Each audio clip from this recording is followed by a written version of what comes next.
Chapter 5. The Law of Karma and the Law of Forgiveness. Man receives only that which he gives. The game of life is a game of boomerangs. Man's thoughts, deeds, and words return to him sooner or later with astounding accuracy. This is the law of karma, which is Sanskrit for come back. Whatever a man soweth, that shall he also reap. For example, a friend told me this story of herself, illustrating the law. She said, "I make all my karma on my aunt. Whatever I say to her, someone says to me. I am often irritable at home, and one day said to my aunt, who was talking to me during dinner, 'No more talk. I wish to eat in peace.' The following day, I was lunching with a woman with whom I wished to make a great impression. I was talking animatedly when she said, 'No more talk. I wish to eat in peace.' My friend is high in consciousness, so her karma returns much more quickly than to one on the mental plane. The more man knows, the more he is responsible for, and a person with a knowledge of spiritual law, which he does not practice, suffers greatly in consequence. The fear of the Lord, law, is the beginning of wisdom. If we read the word Lord, law, it will make many passages in the Bible much clearer. Vengeance is mine, I will repay, saith the Lord, law. It is the law which takes vengeance, not God. God sees man perfect, created in his own image, imagination, and given power and dominion. This is the perfect idea of man, registered in divine mind, awaiting man's recognition. For man can only be what he sees himself to be, and only attain what he sees himself attaining. Nothing ever happens without an onlooker, is an ancient saying. Man sees first his failure or success, his joy or sorrow, before it swings into visibility from the scenes set in his own imagination. We have observed this in the mother picturing disease for her child, or a woman seeing success for her husband. Jesus Christ said, "And ye shall know the truth, and the truth shall make you free." So we see freedom from all unhappy conditions comes through knowledge, a knowledge of spiritual law. Obedience precedes authority, and the law obeys man when he obeys the law. The law of electricity must be obeyed before it becomes man's servant. When handled ignorantly, it becomes man's deadly foe.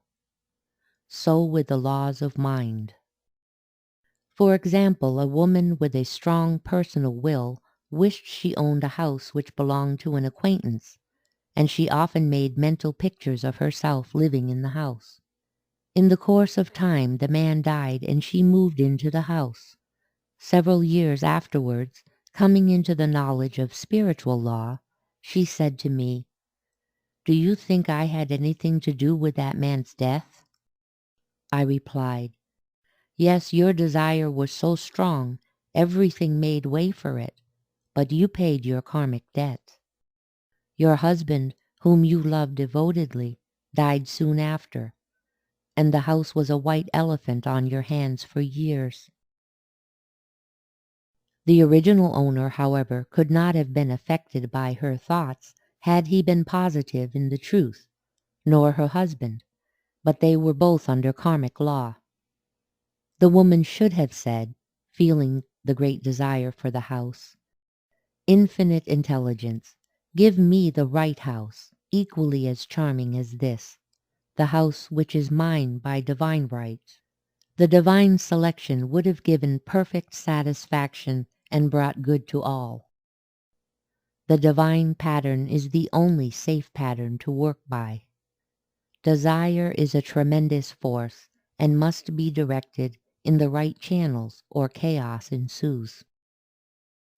In demonstrating, the most important step is the first step, to ask aright. Man should always demand only that which is his by divine right.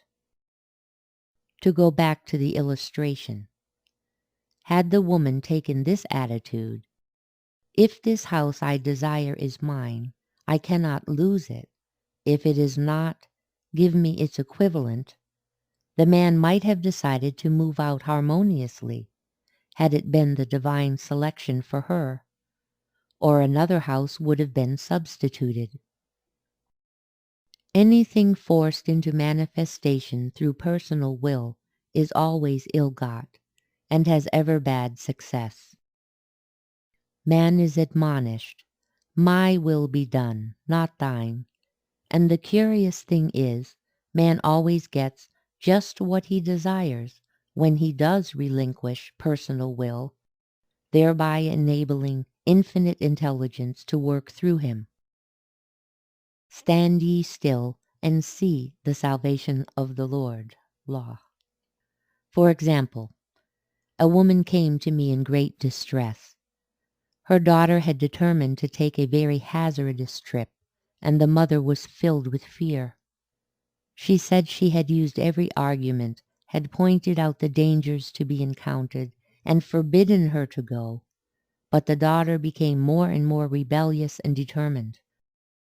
I said to the mother, "You are forcing your personal will upon your daughter, which you have no right to do, and your fear of the trip is only attracting it, for man attracts what he fears." I added, "Let go and take your mental hands off. Put it in God's hands and use this statement: I put this situation in the hands of infinite love and wisdom. If this trip is the divine plan, I bless it and no longer resist. But if it is not divinely planned, I give thanks that it is now dissolved and dissipated." A day or two after that, her daughter said to her, "Mother, I have given up the trip," and the situation returned to its native nothingness. It is learning to stand still which seems so difficult for man. I will deal more fully with this law in the chapter on non-resistance. I will give another example of sowing and reaping which came in the most curious way. A woman came to me saying she had received a counterfeit $20 bill given to her at the bank. She was much disturbed, for she said, "The people at the bank will never acknowledge their mistake." I replied, "Let us analyze the situation and find out why you attracted it." She thought a few moments and exclaimed, "I know it. I sent a friend a lot of stage money just for a joke." So the law had sent her some stage money, for it doesn't know anything about jokes. I said, "Now we will call on the law of forgiveness and neutralize the situation." Christianity is founded upon the law of forgiveness. Christ has redeemed us from the curse of the karmic law, and the Christ within each man is his Redeemer and salvation from all inharmonious conditions. So I said, "Infinite Spirit, we call on the law of forgiveness and give thanks that she is under grace and not under law, and cannot lose this $20 which is hers by divine right. Now," I said, "go back to the bank and tell them fearlessly that it was given you there by mistake." She obeyed, and to her surprise, they apologized and gave her another bill, treating her most courteously. So knowledge of the law gives man power to rub out his mistakes. Man cannot force the external to be what he is not. If he desires riches, he must be rich first in consciousness. For example, A woman came to me asking treatment for prosperity. She did not take much interest in her household affairs, and her home was in great disorder. I said to her, "If you wish to be rich, you must be orderly. All men with great wealth are orderly, and order is heaven's first law." I added, "You will never become rich with a burnt match in the pincushion." She had a good sense of humor and commenced immediately, putting her house in order.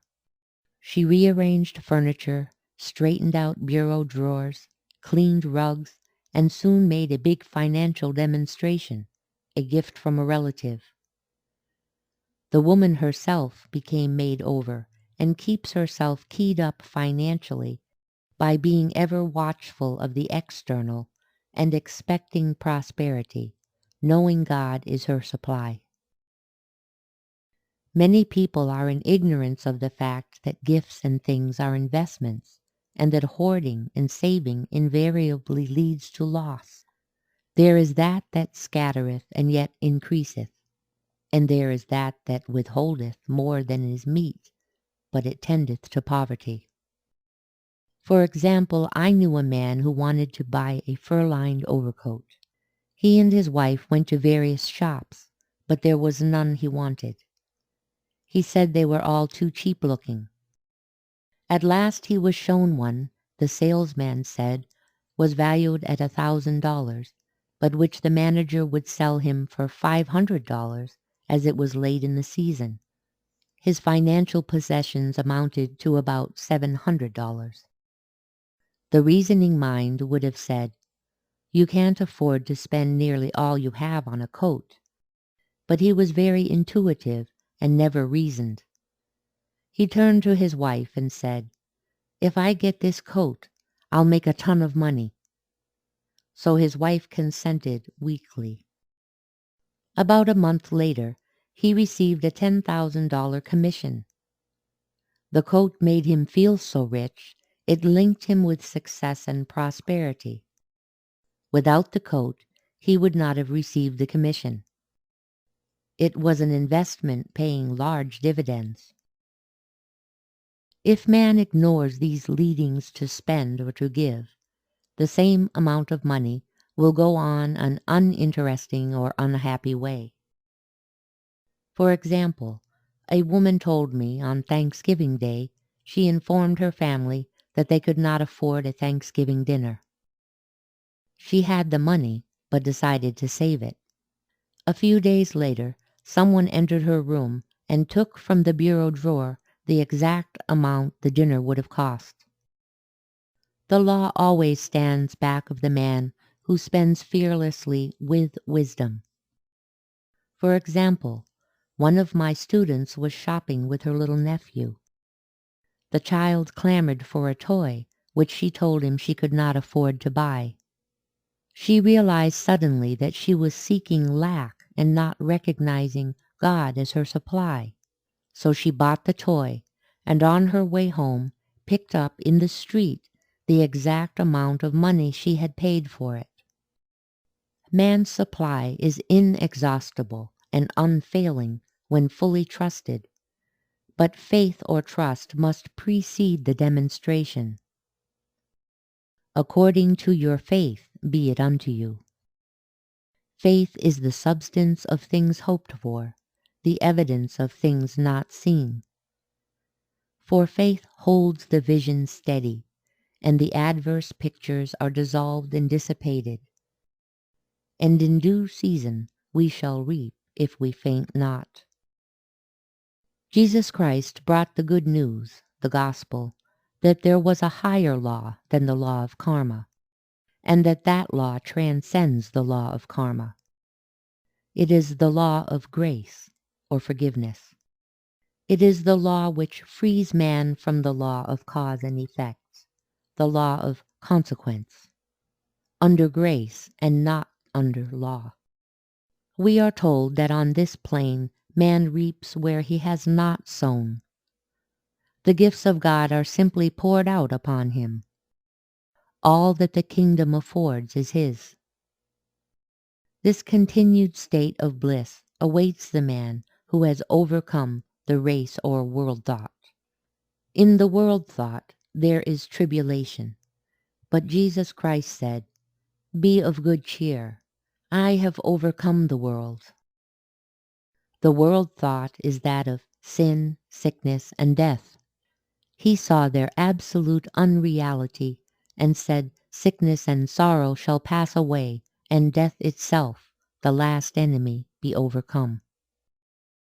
We now know from a scientific standpoint that death could be overcome by stamping the subconscious mind with the conviction of eternal youth and eternal life. The subconscious, being simply power without direction, carries out orders without questioning. Working under the direction of the superconscious, the Christ or God within man, the resurrection of the body would be accomplished. Man would no longer throw off his body in death. It would be transformed into the body electric, sung by Walt Whitman. For Christianity is founded upon the forgiveness of sins and an empty tomb.